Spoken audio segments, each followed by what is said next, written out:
So Yeah. fast forward, it's like 2 weeks. 2 weeks later, you're hitting again.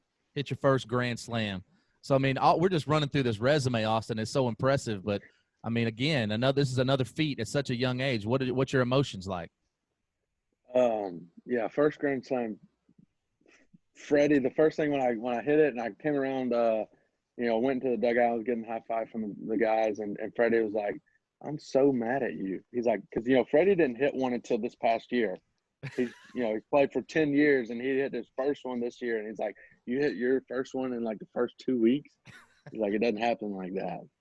But You just got to tell them that you're a little better, man. That's all it is. We'll say this as family guys, as all of us being big family guys, I do want to ask, because they did bring up, your relationship with Cam and then your relationship with your sister. How proud does it make you as the big brother to see their success? Oh, it's awesome. I hope they have infinitely better careers than I ever do. Just because, I see, like, my brother, he was a late bloomer, really. I mean, if you want to call it that. His success didn't come as quick as mine. But when his success came, it came. So same with my sister, she always flew under the radar. I was always, we have the age gap of, about 4 years. And so I was always in a different part of my life when she was, going through travel softball and doing all that. And I never really understood softball because I was always playing baseball and I didn't take the time to do it. But seeing both of them being able to play at the collegiate level and do really well at the collegiate level, it's way cooler than they ever probably think I think it is. Man, that's a good big brother, man. That's very selfless. Look, bro, if you're in Omaha and you hit a bomb and you don't bat flip, I don't even know you. No, Daniel, I'm going to keep it honest. We had Hatcher from Mississippi State, first baseman, on here. I want Cade to bat flip and then stare him down the whole way to first. I bet. If I hit a bomb off state, I'll stare at Hatcher just for y'all. Give him a little pat on the butt as you cross first base. Yep, I'll do it if I hit a bomb off state. Man, I really want you to now. God, that's funny. I've never done it before though. I'm honestly never pimped something before. I hope it's Friday night and it's on the SEC network. Oh, man, that'd be great. Got me wanting to go play Mississippi State now. All right, so we got 2 meets in the books. Let's start with the first one. Daniel talked about he got to watch it. I did as well. Started off a little rocky, but, finished strong, obviously, with you getting a perfect score. Tell me what, the whole thing, not even just you, but as a team, how that first meet went. I think we did good. Like, it wasn't our best, but we started off strong, and that's what we wanted to do. And like you said, it was rocky. There were some places where we made some mistakes, but we always talk about it's not how you start, it's how you finish. And so I think that first meet really, dialed that in because we were able to pull out a win in such a close, SEC meet. Yeah, so for those that didn't watch it or didn't know, one, go back and watch it. It's available somewhere, I'm sure. But, Kiya, I got to ask you, did you know that you needed a darn near perfect score to win the thing? Oh, I didn't know how good it had to be. I just knew that it had to be a really, really good routine just because it was so close. The scores were neck and neck the entire time. And so I knew it had to be pretty close to perfect for us to win. Did you happen to know that you were the SportsCenter top 10 number 2 play of the week? I actually saw that at dinner with my parents and some of my teammates after the meet. It came on as we were eating our food. It was really cool. And we'll find the most random games to play. There's something like a little mini basketball hoop that we'll put up, and we can play with that for hours. And just a bunch of random things that we can just make a good Who's time. the best hooper in the house? I'd say me. That's Cap. It's me. I mean, if we're talking just shooter, I'd say maybe not defense, but straight shooter, I'd have to give myself that. Hey, Cheese ain't buying it, bro. He looks shocked. He's flabbergasted. I got a strap. That is such a middle infielder thing to say. I'm the best. Come on. It is. It's not that I'm the best. It's just Chad although I'm not that great, so it's not hard to. The bar is very low. Is what you're saying. I gotta be honest with y'all, man. DB is a pitcher, so I feel him gravitating towards the cheese, man. He's feeling it. You know, I don't know. I don't know. I think I'm with Liam, man. His accent has convinced me. Mm-hmm. He might be able to beat me in golf, but basketball, I think myself. Not a chance. Not a chance. I might be Connor. You know, the quiet ones are always the ones you gotta fear. No. Baseball is for him. All right, Chad, if you were going to ask someone on a date, would you slide in those DMs or would you do it face-to-face? Face-to-face. Oh.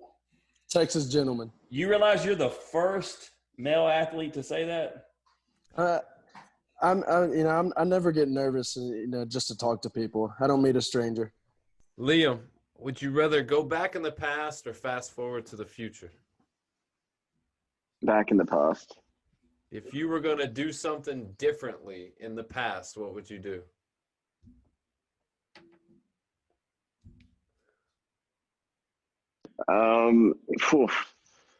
I'd probably learn Spanish. Spanish with an Australian accent. I can't wait to hear it. Yeah. Sign me up. I can see it now. Can I get the Rosetta Stone, the Spanish version for Australian accents, please? Thank you. Right. Connor, would you rather look busted, like face and everything, but be the best player on the team, or look phenomenal like those dudes on The Bachelor and just be an average player? Oh, look busted and be the best player on the team. I have a feeling Chad might say different. I think Pav might be capping too because I saw his video. He's looking like Travis Kelce stepping off the bus. I'm telling you, man. It's like slow motion, portrait mode. Like everything behind him's all blurry, and his face is like pristine. But the snowflakes was just. Yeah. I mean, look. I don't know if I buy it. I don't know, man. Chad, would you rather be funny, or would you rather be smart? Funny, 100%. See. And the only reason I say that is because if you're funny, you can be a comedian. You can make money if you're funny. I'm thinking up here. That's smart in itself. 100% agree with you. You just blew my mind. That's the best answer we've had. Best answer. You're welcome. All right, Pav. I'm going to start with you. This is the last question before I take y'all off the hot seat, but I got to get the answer from everybody. Would you rather have money or would you rather have friends? Friends. Liam, would you rather have money or would you rather have friends? Friends. Not even close. Chad, money or friends? Friends, 100%. I thought he might say money for entertainment value on the back end. Randy. I think we epitomize that answer as a group. Like, yeah. Well, we don't have a lot of money, but we have some great times together. So your dad's a pretty athletic guy, I take it? Fast back in the day. Unlike me, I'm not very fast. So, you think you could take him on the mound today? Give him a bat, put him in the box. Yep. You got him. How many pitches? 3. 3. That's it. Right down the middle, just grooving straight fastballs. I'd respect him. I'd throw a breaking ball. Yeah. So the guys that you played with that were talented. The fun question is always, who was the best player that you remember playing against?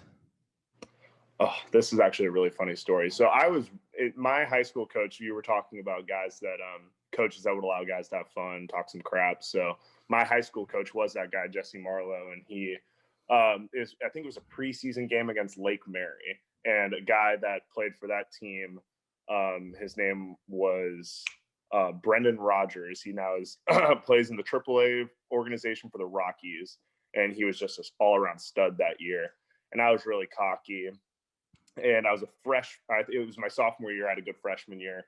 And I throw to him, and I'm drawing K's on the back of the mound, just like being ridiculous. And he comes up and hits a home run, 400 something ridiculous speed. And he's a senior that gets drafted that year. And I'm like, I kind of had a dose of reality at that moment. He was the best hitter I faced. I take that back. Bo Bichette also played in my district, so he was pretty good too. So clearly, you played with some great players. You played against some great players. Do you still talk to the guys you played with or against? I keep a really good relationship with the guys that I played with, just because we were a really tight knit group and that team was really special. So yeah, I keep tabs on all of them. I give them a call as frequently as I can. Family guy, man. You've been talking about it the whole time. Would you rather call or text? Call. Call. Who's the last person you called? Mama. Right answer. Man, you guys, shout out to your mom. She can cook. She pushes the academics. She makes sure that your ass is on time and doing the right things, man. Like She's special. She's a special woman, man.